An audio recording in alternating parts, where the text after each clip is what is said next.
मुझे सख्त भूख लग रही है। सारा उसे बड़े मॉल लेकर आई थी। यार बस हो गया। वो शूज़ के पैसे देते हुए बोली, चलो निकलो, मैं रेस्टोरेंट से खाना खिलाती हूँ तुम्हें। वैसे भी तुम्हारी भूख मुझसे भी बर्दाश्त नहीं हो रही। सारा ने उसकी हालत के पेश नज़र उस पर तंज मारा। वो वहाँ से निकलते ही एक रेस्टोरेंट पर ले आई थी उसे।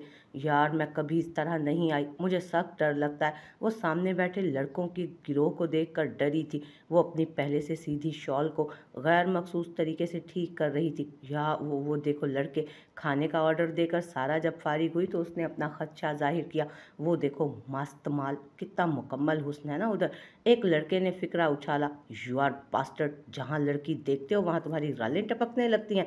सारा ने अपने पर्स से मिर्चें निकाली। सारा, अल्लाह का वास्ता है प्लीज़ छोड़ दो, चलते हैं यहाँ से। यार छोड़ो, ये लड़की पागल है। लड़के ने उसके हाथ में मिर्चें देखकर उठकर निकलते हुए बाहर का रुख किया। इधर रुकते ना, अपनी खातिर तवाज़ो करवा के जाते। सारा ने उनको तेज़ी से निकलता देख पीछे से चीखते हुए कहा, सारा प्लीज़ चलो, प्लीज़ अल्लाह का नाम लो। वो चले गए हैं, चलो हम भी घर चलते हैं। अशनाल ने उस बागी और सरफिरी लड़की को देखा जो रोने वाली हो गई थी।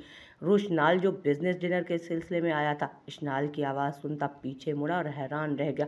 उसके क्लाइंट भी शोर को दिलचस्प नज़रों से देख रहे थे।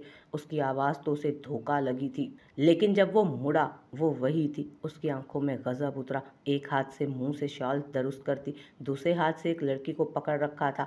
अपनी बीवी को रेस्टोरेंट में देख उसकी आंखों में खून उतर रहा था। वो उन लोगों से माजरत करता निकल आया।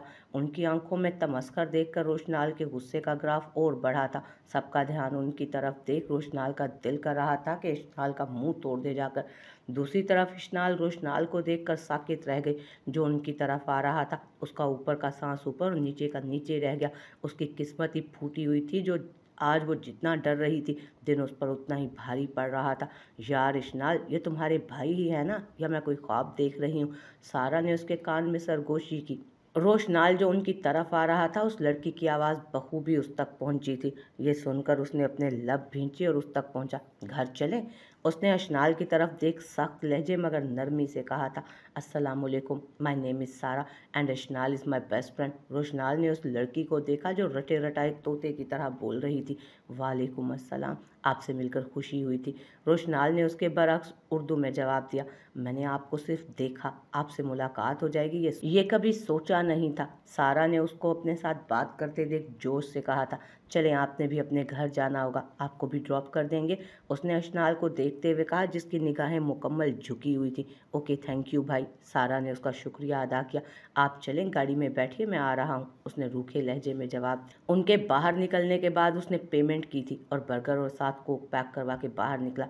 वो बाहर आया और उनको पीछे बैठे देख उसने गाड़ी स्टार्ट की। ये खुद भी खाओ और इनको भी खिलाओ, उसने अशनाल को देख कर दिए थे, जबकि अशनाल ने बमुश्किल कांपते हाथों से लेकर सारा को पकड़ाए। आप कितने अच्छे हैं ना भाई, आपकी बीवी बहुत लकी होगी जिसके आप शोहर होंगे। बर्गर खाती सारा ने शोखी से कहा था। वो तो मेरी बीवी को पता होगा ना, जबकि रोशनाल ने बैक मिरर से उसे देखकर तल्खी से जवाब दिया। रोशनाल की सख्त निगाहें खुद पर जमे देख उसका नन्हा सा दिल कांपा था। उसे पता था कि वो उसकी सहेली के सामने मुरव्वत दिखा रहा है। घर जाकर अपना सारा गुस्सा निकालेगा उस पर। बस भाई गाड़ी रोक दे, मेरा घर इधर ही है, सारा ने ऊंची आवाज़ में कहा कि वो सुन ले। रोशनाल ने गाड़ी रोकी।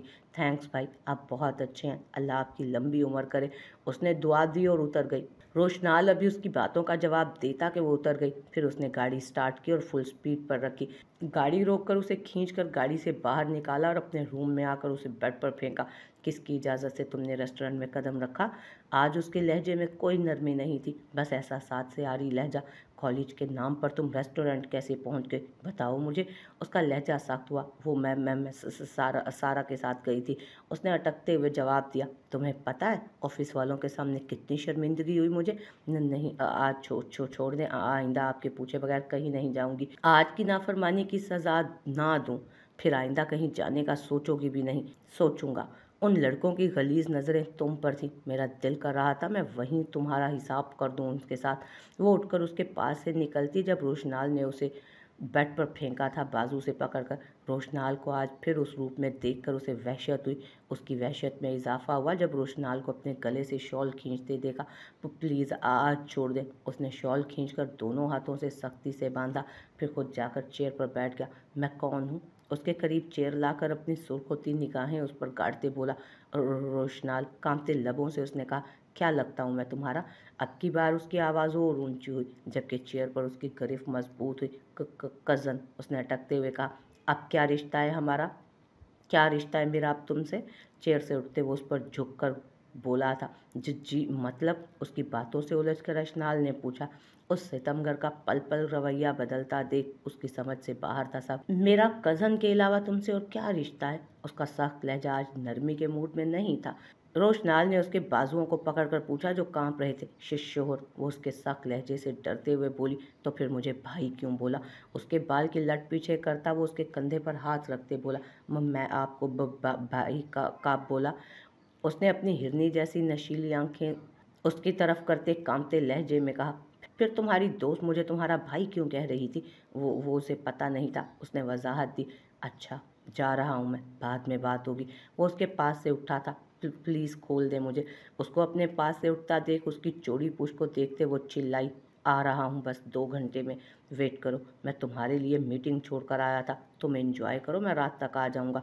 वो कहकर बाहर चला गया। मीटिंग काफ़ी लंबी हो गई थी। वो दो काम कर रहा था, प्रेजेंटेशन बनाना और फ़ौरन कंपनी को बना कर देना। काफ़ी मुश्किल हो जाता था उसके लिए। अमेज़ॉन कंपनी थी, यहाँ वहाँ की टाइमिंग में बहुत फ़र्क था, क्योंकि वहाँ सुबह होती तो इधर रात, फिर इसलिए उसकी रातें कभी कभी बेचैन गुजरती। रात के 12 बज चुके थे और वो अभी तक फाइल आगे की एक काम कर रहा था। शाम का मंजर उसके जहन में घूमा। वो कभी भी उसे बांध के ना आता, लेकिन जब वो रेस्टोरेंट में सबकी निगाहें उस पर जमी देख कर आया था तो उसे गुस्सा आया था।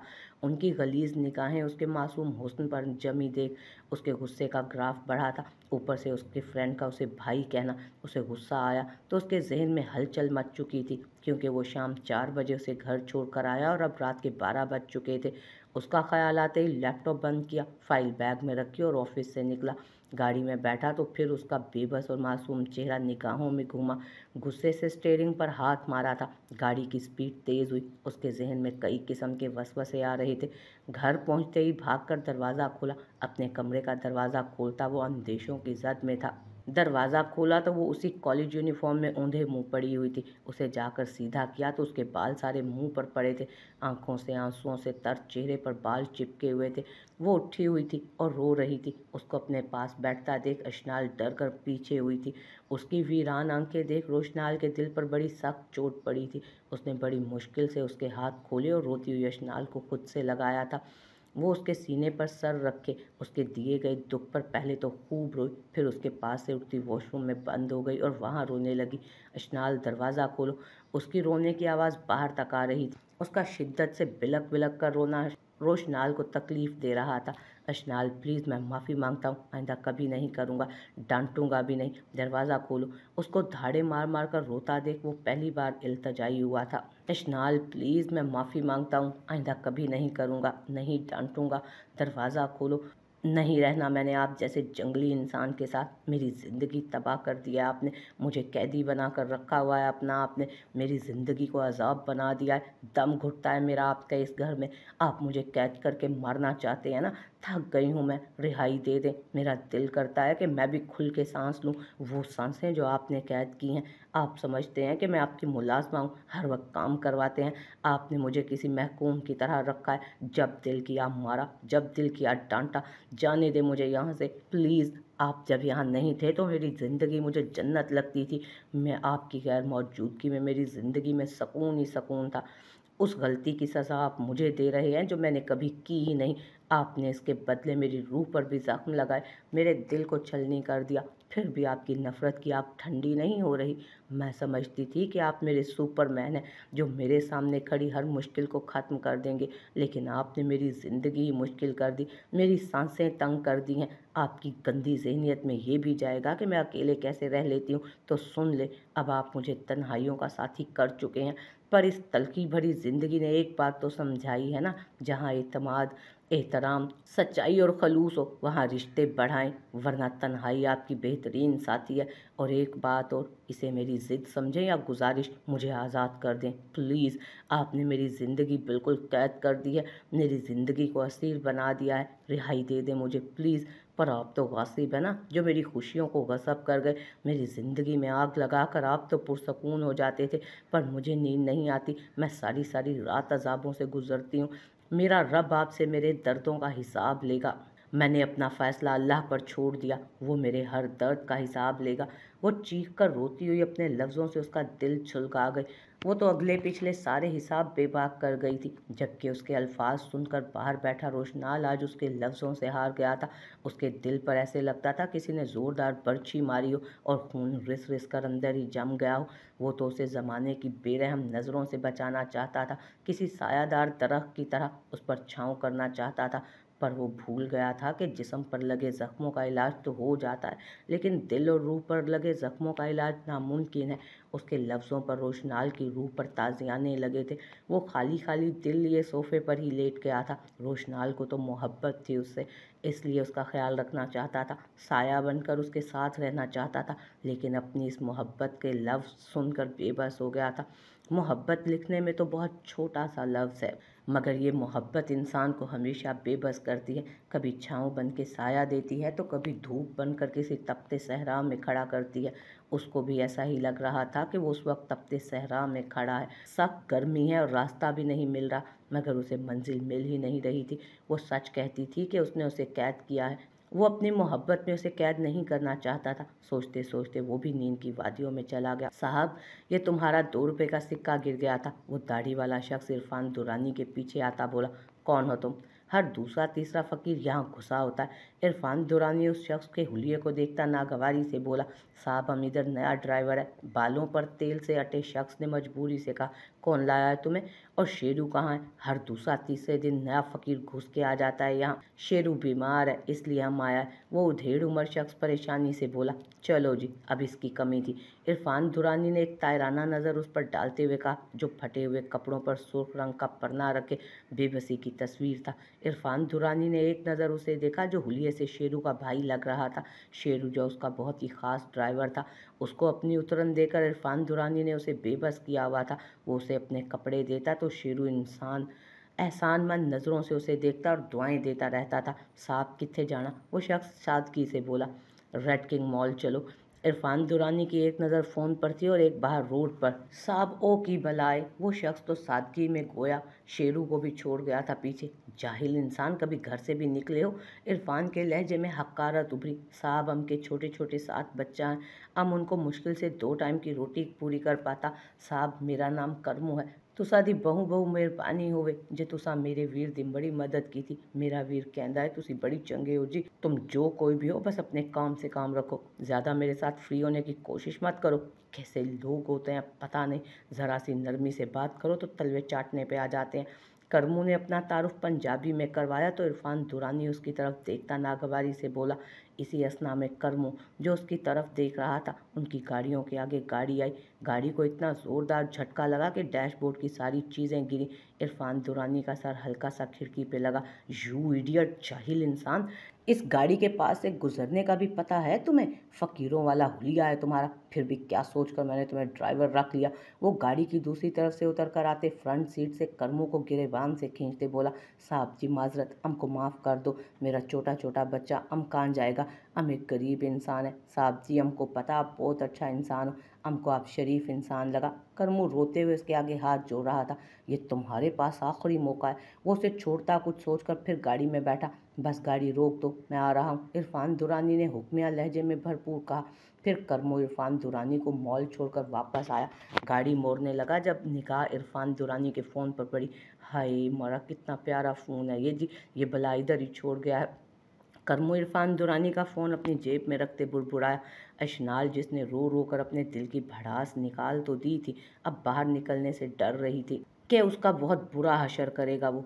उसकी हिरनी जैसी आंखें दुख रही थीं। उस शख्स का खौफ अलहदा से गालिब था। कॉलेज का यूनिफॉर्म पानी में बैठे रहने से भीग चुकी थी। उस पे अपने दिल की भड़ास निकालकर घंटे भर से बाथ टब में बैठी थी। अब सर्दी से कांप रही थी। वो तो गुस्सा दिखा चुकी थी अब, पर जैसे उसके दिल को सुकून नहीं था।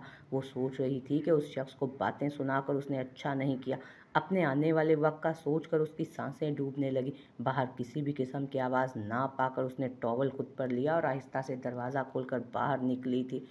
रूम में नीम अंधेरा पाकर उसे पता चला कि वो सो चुका है, इसलिए चाहती थी कि वो आराम से खिसक कर अपने रूम में चली जाए, लेकिन इससे पहले बेड से अपनी किताबें साथ लेकर जाना चाहती थी। रोशनाल सर पर हाथ रखे बिल्कुल सीधा सोया हुआ था। उसे पता था कि वो मुकम्मल नींद में है, इसलिए आराम से उसके पास अपनी किताबें उठाने के लिए हाथ बढ़ाया, लेकिन पाँव गीले होने की वजह से उसका पाँव रपटा वो उन किताबों के ऊपर गिरी जो वो उठाने लगी थी। वो आहिस्ता से उठने की कोशिश करने लगी। जैसे ही उसकी नज़र ऊपर उठी और उसके चेहरे पर पड़ी तो दिल जैसे धक से रह गया। उसकी नज़र उसके कुशादा चेहरे पर पड़ी जो उससे थोड़ी दूर सोया हुआ था। वो उसकी चलती सांसें रोक गया। वो सांस रोक के उसको देखे गई। अशनाल बक को ये शख्स आज से पहले इतना हसीन नहीं लगा था। लैंप की हल्की हल्की रोशनी में वो शख्स रोशनियां बखेर रहा था। उसकी बड़ी बड़ी कुशादा आंखें तो बंद थीं, फराख पेशानी पर हल्के हल्के बिखरे बाल, मजबूत कसरती वजूद। उसका हाथ कुशादा सीने पर पड़ा था। फिर उसकी नज़र उसके सफ़ेद बाजू पर टिकी जिस पर बंधी घड़ी भी सिर्फ और सिर्फ उस शख्स के हाथ में बनने की वजह से लाखों करोड़ों की मालूम होती थी। स्याह रंग के लिबास में सोया वो शख्स उसके दिल की हस्ती को बर्बाद कर गया। गोया वो स्याह रंग बना ही उसके लिए था। उसके खर्राटों की हल्की हल्की आवाज़ सुनकर उसे एहसास हुआ कि वो उसके इतने करीब पड़ी हुई है। वो झट से उछली। दिल की हालत बदली तो सोए हुए अशनाल की तरफ उसने देखा। रोशनाल बख्श से भी नज़रें चुरा ली थीं उसने। उसका चेहरा हया की लाली से सुर्ख हुआ। वो घबरा कर थोड़ी पीछे होकर उठ बैठी। उसको अपने चेहरे पर कतरे महसूस हुए तो अपना पसीना साफ करने लगी। ये कैसा एहसास था जिसने उसके दिल को जकड़ लिया था। आज से पहले तो उसे कभी ऐसा महसूस नहीं हुआ था। ये पहली दफ़ा था। उसके चेहरे पर कोसों कज़ाब बिखरी। हालांकि वो उस शख्स के कई बार कितने करीब गई, लेकिन उसके पास जाने से उसे डर ही महसूस होता था। इससे पहले कि वो शख्स जागता वो अपनी धक धक करते दिल को संभालती जल्दी से अपने रूम में आ गई। उसको अपने रूम में आए घंटा हो चुका था, लेकिन नींद उसकी आंखों से कोसों दूर थी। वो करवट पर करवट लिए सोने की कोशिश कर रही थी, लेकिन उस दिल का क्या करती जो साथ वाले कमरे में खुद से बेखबर सोई दुश्मन जहां के पास छोड़ आई थी, उसके नाम लगा आई थी। वो जब भी आंखें बंद करती बार बार आंखों के सामने वो मजबूत किले जैसा शख्स आ जाता। वो अब अपने लफ्ज़ों पर गौर कर रही थी जो उसे सुना कर आई थी। बेबसी के एहसास से उसकी आंखों में आंसू आ गए। कितनी सफाकी से उसने कहा था कि मुझे अपनी कैद से रिहाई दो। आंसू आंखों से बह रहे थे। एक लम्हे में उस शख्स ने उसे कैद कर लिया था। वो जो बदतमीजी और हकारत से कह कर आई थी कि आपने उसे महकूम समझा है, वो खुद को छोड़कर अपने दिल को थपक कर सुलाने लगी थी। लेकिन आज तो दिल भी जैसे बागी हो रहा था। आज उसके दिल ने जो दगा दिया, उसका नन्हा सा दिल एक पल में रोशनाल हाकिम बक का असीर हो गया। बेसकूनी की एक लहर उसके जिस्म में फैल गई। बावजूद कोशिश के भी जब सोना नहीं आया तो तहज्जुद के लिए उठ खड़ी हुई, वज़ू करके जाए नमाज बिछाई और नमाज पढ़ने लगी। लेकिन आज नमाज में भी उस शख्स का चेहरा ही उसकी आंखों के सामने आ रहा था। वो सजदे में गिर गई तो फिर से उस शख्स का चेहरा सामने। वो उठकर नमाज तोड़ गई। खुदा की नज़रों में भी गुनाहगार होती हूँ। वो शख्स जब मुझे सजदों में याद आता है।